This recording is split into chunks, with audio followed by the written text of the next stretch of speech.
Y'all, I'm fucking furious. Never deal with New York life insurance. This is going to go on later to a series that will be the top 5 companies, in my opinion, to never, ever use. My father-in-law passed away on Monday evening. I called New York Life Insurance on Tuesday, had to go beyond Karen with them, and they still did not reach out to the funeral home to let them know what was going on. 4 months ago, I tried to change the primary beneficiary after my mother-in-law passed away. They did not do that. Now, here we are, 4 months later. My father-in-law has passed away. He is at a funeral home right now, and we cannot pay to have him cremated. We can't get his death certificates to finish his final debts. We can't do any of it. And now I get a call from the funeral home today saying that I have to start paying a $50 a day cooler fee until they can cremate him, because I can't pay the $1,616 for the cremation cost and the death certificate cost to get it all done. So that's where I'm at. So never, flippin' never use New York life insurance. They are garbage. They are my number one garbage company right now. As of Tuesday, they became my number one most hated company that I've ever had to do business with. I'm going to post this on YouTube.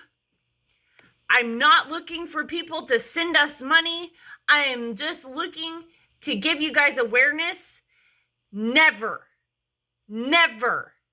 use New York life insurance or any insurance company affiliated with AARP. Just don't do it. They are trash. They charge you a membership fee to even be a part of their insurance group. And then they don't send you the correct dates on your paperwork. So when you go in with your family member's insurance paperwork after they've died, the company, whichever funeral home you're going to, doesn't have the correct dates, so they feel it's invalid. So they can't use it. So they can't turn in a claim. I finally turned in a claim, got my claim numbers. Okay, but now, since that company is based in Florida and I can't blame a natural disaster because that's God's work, nobody's fault, okay?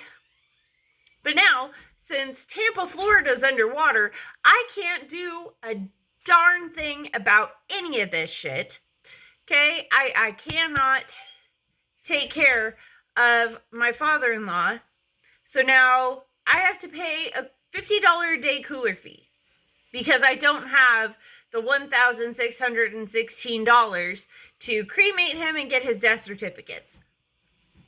So it's fantastic. It adds another bundle of stress on top of the part of him already passing, which was a stressful enough event as is. If you have never dealt with the death of a loved one, I don't recommend it. I have gone through having 3 loved ones pass away, all on hospice care. It is the most exhausting thing you will ever do in your life because you have to be there the whole time. You are administering medication around the clock to keep them comfortable. It's just, you're completely and totally exhausted. I can tell you that Brandy and I slept probably over the 4 to 5 days that he was passing.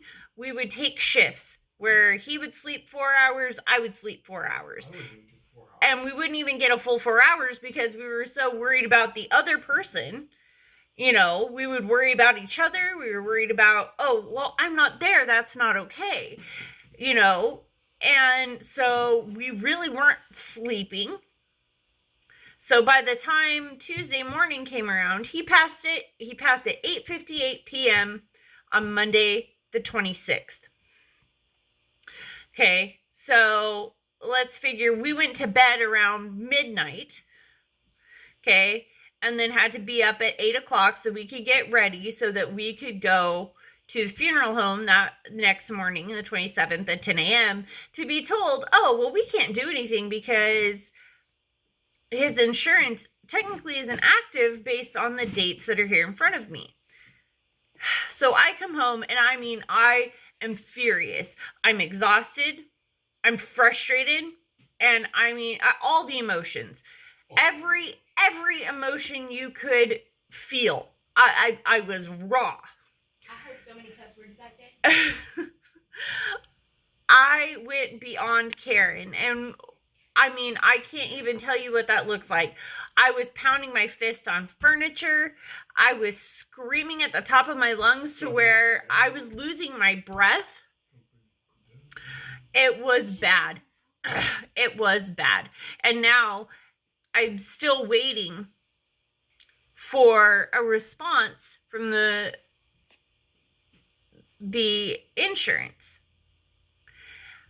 My father-in-law got this policy thinking that he was doing the right thing. His motivation in everything he's ever done is doing it for his kids. Okay? That is his motivation.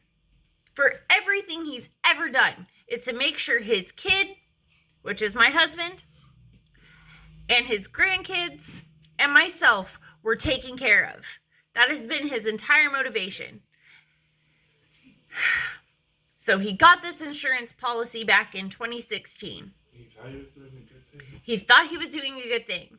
But now, here we are, and he's been gone for 5 days, and I can't even pay for him to get cremated. I can't even pay for that right now, and it's so frustrating, and now I have to pay an additional cost on top of it. Right now, I'm also worried about being able to pay rent because we were using his Social Security money, which now we don't get. He was helping us with our monthly rent that went up back in March. So now, I don't have enough money to cover my rent. I don't have the money to pay for his final expenses. And I'm so overwhelmed. Brandy did get a job yesterday. He went and applied, and he will soon go back to work. We're not sure on dates or anything yet. He will be working at the same place I work, which is the Doubletree Inn. Well, it's the Doubletree by Hilton in Huntsville, Alabama. For those that are new to our group, this is just a simply frustrating ordeal. I'm also dealing with school, which has been beyond stressful because I'm in an elective class that doesn't fit my field of study whatsoever. So I'm dealing with school stress. I'm dealing with money stress. I'm dealing with the stress of my father-in-law passing. Dealing with just regular household stress. And now the girls had an e-learning day yesterday, so that was a joy of joys. And then they start fall break because here in the South, we have something called fall break. So over this next week, they'll be on fall break. Yeah, it's been nuts. I feel like just everything has been crazy. I told Brandy yesterday that I was going to start a series of the top 5 predatory and manipulative businesses that target the elderly. Because when we moved my in-laws down here, I had to close a bunch of their stuff, like Dish Network, CenturyLink, and then my father-in-law got bullied and badgered into buying a Kirby vacuum cleaner. Let's see, now we've got New York Life Insurance on that list. And there was one more that I'm forgetting. Wait, Huh? you go ahead and do your thing. I'm thinking about it. Okay. So yeah, there's 5. I listed on off yesterday, but that's Free Dish Network, New York, Kirby,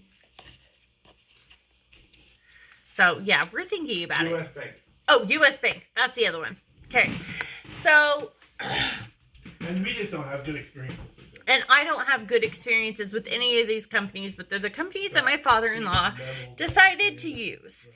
And I have never had good standing, not had good standing with them, but I've never had good customer service with any of those companies. So I'm going to be doing a series now that we are trying to get back to our regularly scheduled life. We will be trying to get our YouTube underway. Next Saturday, guys, is the annual Ghost Walk for our family. So every year in Huntsville, there is the Ghost Walk tours. This year, we are doing downtown. In the previous years, we've done Twickenham and Old Town. Explain that. They're different districts in the center of Huntsville. So last year we did Twickenham and Old Town, and some of them kind of overlap. This year we are doing downtown. So I'm super excited. It is something we try to do every year since we've moved to Huntsville. So this is our 3rd one. They offer 3 different tours, and so we're going in a circle. We wanted to try every single one of them out. That's been our plan. Honestly, and then we'll go back and do them again. If you are ever in the Huntsville city area, I highly recommend them. They run from the first weekend of September to the last weekend in October. They offer a lot of different stuff. They have the Ghost Walk, the 3 Ghost Walks. They have I don't remember what they call it, where they have like a little booze trolley bar thing, like it's a bar on wheels, and they do a ghost tour, and then they have carriage ride tours as well. They're super fun. I highly recommend them, and they are inexpensive entertainment. I think I paid $34 for the 4 of us to go. So, very inexpensive entertainment. That will be something I will be taking footage on while we are there next weekend. So, we're trying to get back to our Wandering Woodwards format. Something else we're doing for the Wandering Woodwards, we are starting our rock and gym shop. Well, not shop, but we are starting our rock and gym business. Eventually it'll be a shop. Right now it's only online. We do have Facebook groups, which I will link in the comments, and go from there. So long story short, don't use New York Life Insurance. They are a horrible company. And nothing wrong with my father-in-law. He was trying to do something good for all of us. Here, hold on. We'll go back to the gemstones real quick, guys. I wanted to show you guys. Okay, so this might not work in my favor, but these are some of the gemstones that Brandy has made into cabochons. Okay, so you can see they're really pretty. I'm going to take probably my favorites. I'm going to show you one of my absolute favorites. And it's difficult to see right now because I have poor lighting. So, yeah, this is one of my favorites. And let's see. And this one too. Okay. You can't really see them real great, so I'm going to do the makeup artist thing to try to show this one off. But, we have, I'm going to say roughly about 30 cabochons. I actually have one right here that didn't get priced. So, Okay. So Brandy Joe's right here with us. And this is this is one of her favorites. And this one. This one's been a lot of people's favorites. I posted this one on our Facebook page. And like I said, I'm going to do the makeup deal. And Brandy can comment on this. Once I get it posted, he will comment what those 3 rocks I showed you were. I'm not 100% certain what they all are. Even though I've been a part of the rock and gym community for... Was that the other one you showed? Yeah. Okay. I've been a part of the rock and gym community for 12 years. Sorry. Yeah, those are the same thing. I want to say that they're Crazy Lace, right? Yeah, they're Mexican lace. Mexican Crazy Lace were The those. purple one was... And the purple one was a amethyst. amethyst. Amethyst lace. Yeah, an amethyst lace. So those are the rocks that I showed you. And then the one that had the dendrite, it was a dendritic agate. We weren't sure what it was. But anyway, I do not edit my videos. So they are raw and unedited. You get the full us. I cannot do lives on YouTube yet, so I have to... Raw and unedited. Right, we are raw and unedited. Yeah, let's just be honest. I do not edit because I suck at editing, and my computer has been an epic pain in my ASS for the last month, and I really have no idea why. Huh? I know how to edit. Bug note? You know how to edit? Well, we're not going to edit today. Okay. So this has been a self-indulgent rant for the last 17 minutes. As always, we are happy to have you as part of our Wandering Woodwards community and family. And we will wander your way another day. Thank you. We love you. Is that cringe? Bye.